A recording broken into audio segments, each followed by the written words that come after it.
Ataque al rey. Cualquier ataque debe tener un objetivo. Cuando un ajedrecista ataca, se esfuerza por lograr uno de los siguientes propósitos: ganar un material, obtener una ventaja posicional o dar mate al rey del oponente. La pieza más importante en el tablero de ajedrez es el rey. Por lo tanto, muy a menudo el ataque se lleva a cabo contra la fortaleza de enroque de su majestad o su posición en el medio del tablero. Este es el tipo de ataque más peligroso, ya que después de una caza de reyes exitosa, el juego simplemente termina. Para tener éxito, el ataque al rey debe tener ciertos requisitos previos que pueden diferir según la situación concreta. Sin embargo, también existen los llamados prerequisitos básicos que, aunque también pueden surgir por casualidad, en la mayoría de los casos son creados por el juego sistemático. Aquí están. Debilidades en la posición del enroque del oponente. Si tu oponente tiene algunas casillas débiles alrededor de su rey como resultado de los movimientos de peón, este es un requisito previo bienvenido para un ataque. Hay diferentes formas de causar tales debilidades. Por ejemplo, uno puede atacar a los peones con piezas obligándolos a avanzar o socavándolos con uno de sus propios peones. Los ataques de piezas contra la cobertura de peones del rey enemigo ocurren con más frecuencia en posiciones con enroques similares. Después de los enroques, en el lado opuesto generalmente se usa el otro método, una tormenta de peones que resulta en la destrucción de la cobertura del rey y la apertura de columnas y diagonales. Esto se muestra en los diagramas. En la posición anterior que indicamos aquí con la flecha, por ejemplo, las blancas juegan H6 creando la amenaza de mate en la casilla G7. La posición en el diagrama de la izquierda muestra un ejemplo de presión de la pieza sobre la cobertura del peón de rey, obligando al oponente a hacer un movimiento de debilitamiento con el peón G. La siguiente posición ilustra cómo ese peón puede ser socavado, dando a las blancas algunas nuevas oportunidades. Por medio de él puede debilitar la cobertura de peones del rey negro y abrir la columna H, o moviendo el peón H, en este caso H6, hacia adelante, un paso más. Puede tomar bajo control la casilla G7.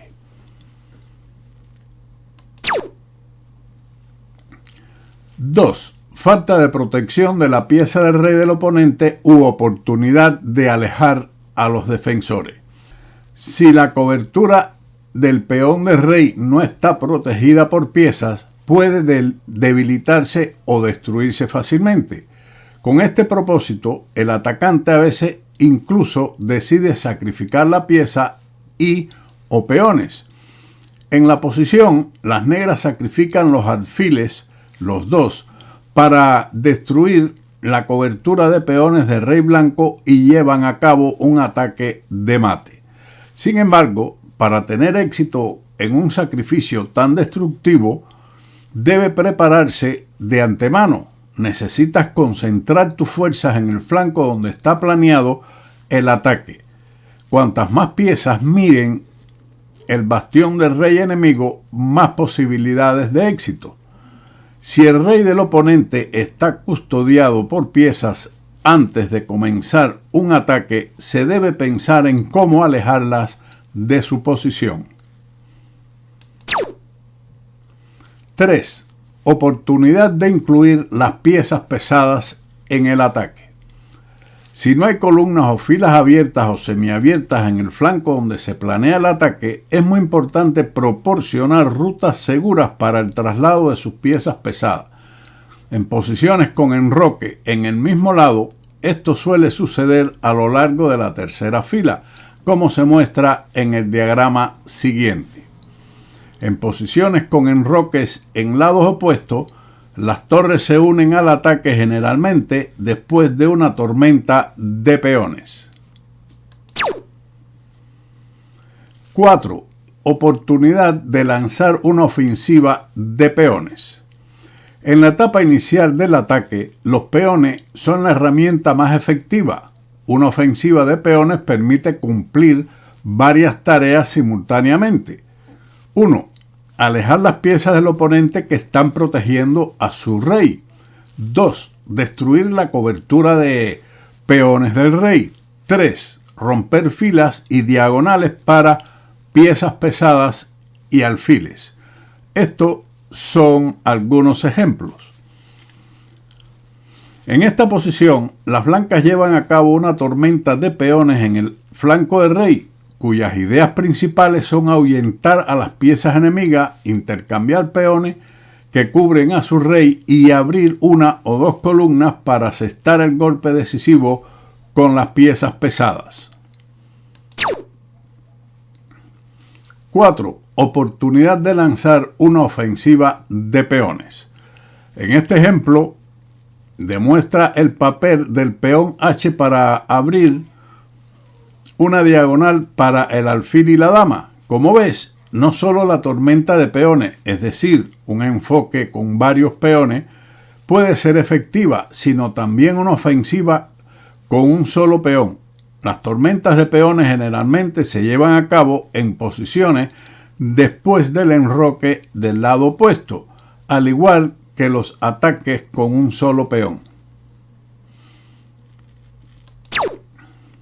Aparte del peón H, el peón F también es empujado hacia adelante, respaldado por la torre. Posteriormente, estudiaremos varios juegos instructivos.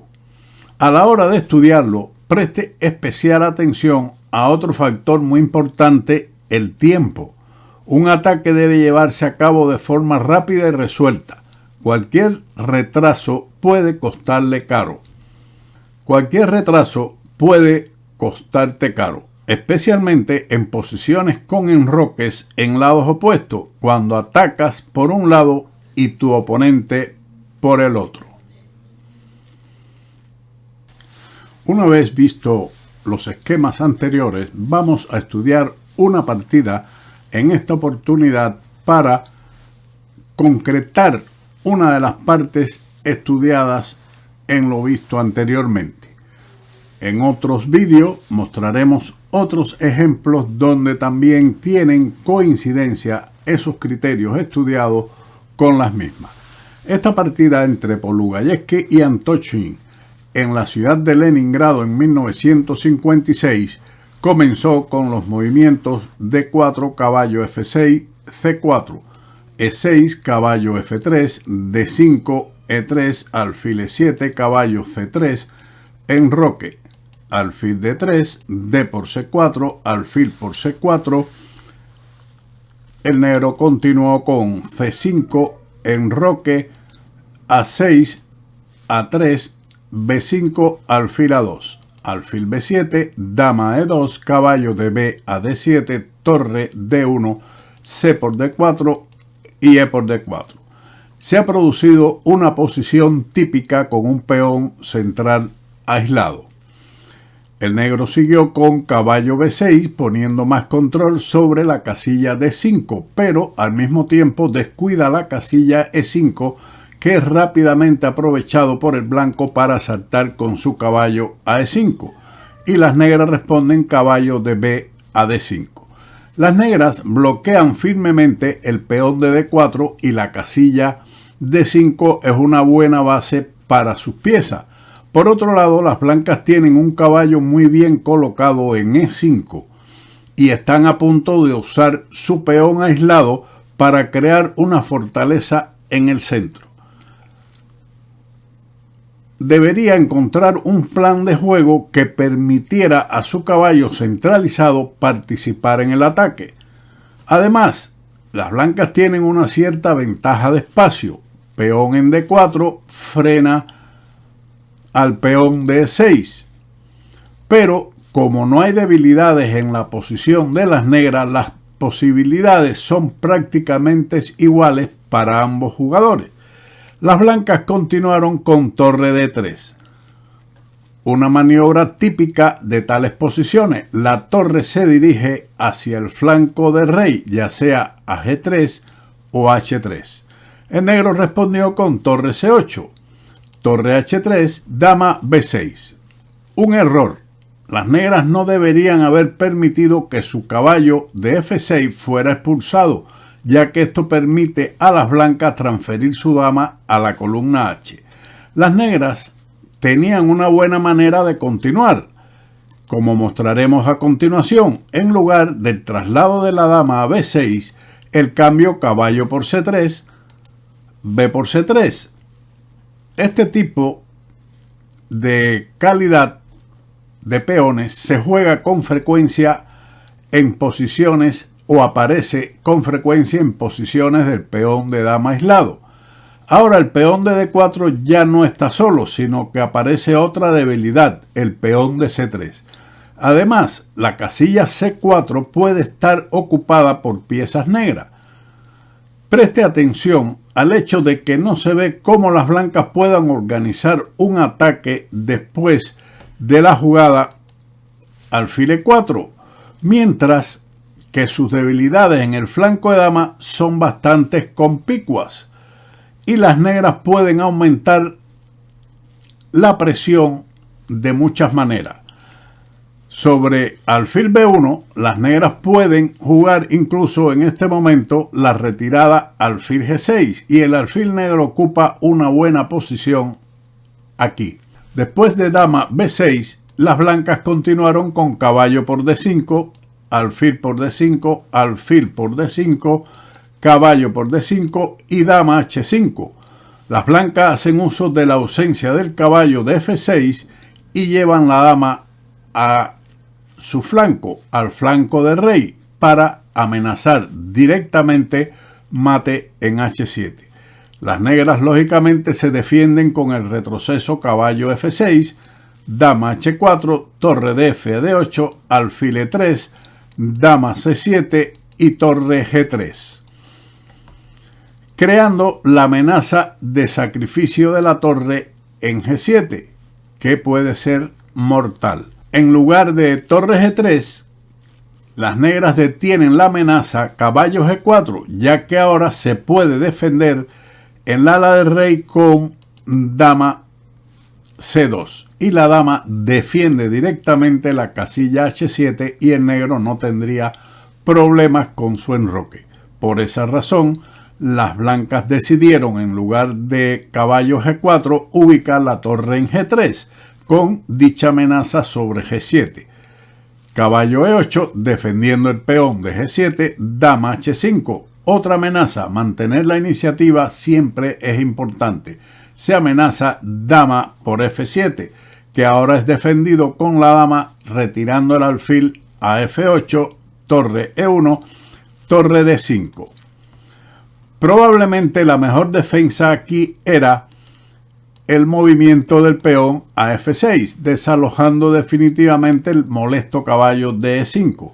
La de jugada de la partida torre D5 es peor, a lo que siguió ahora torre H3, nuevamente la amenaza sobre H7, caballo F6, dama H4 y dama C2. Con el fin de mantener de alguna manera la ofensiva de las blancas, las negras deberían haber sacrificado la calidad por medio de torre E5, D por E5 y dama por E5, donde tendrían caballo y peón por la calidad y un juego de pieza activa. Y sobre todo se han quitado las amenazas peligrosas hacia su enroque. Dama C2, una jugada defensiva que ya habíamos mencionado, siguió entonces G4. Con esto se pretende desalojar el defensivo caballo de F6, torre C a D8. Un error, aunque difícilmente se puede aconsejar algo bueno para las negras. Continúa el blanco con su ataque al caballo de F6 con G5, torre por E5. ya esto es algo tardío.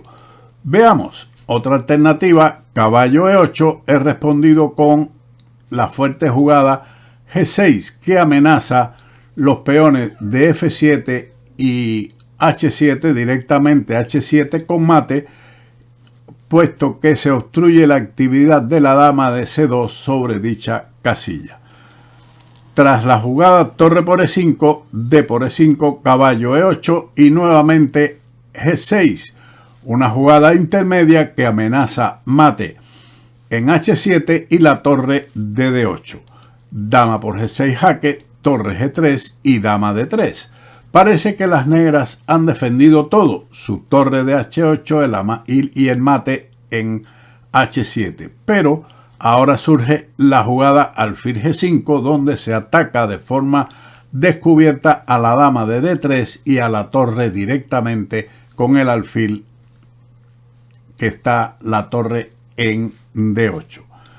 Aquí, debido a esa doble amenaza, las negras abandonaron. Después de la distracción del caballo de F6, la transferencia de su torre y su dama por parte de las blancas al flanco del rey, seguido del avance del peón G, fueron herramientas típicas o son también herramientas típicas para posiciones similares con este tipo particular de estructura de peones. En sus esfuerzos defensivos, las negras cometieron una serie de errores que aceleraron la derrota.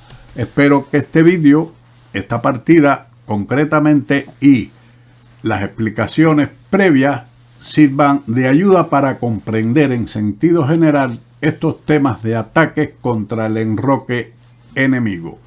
En próximos vídeos estudiaremos otras partidas relacionadas, como habíamos dicho anteriormente, con estos temas.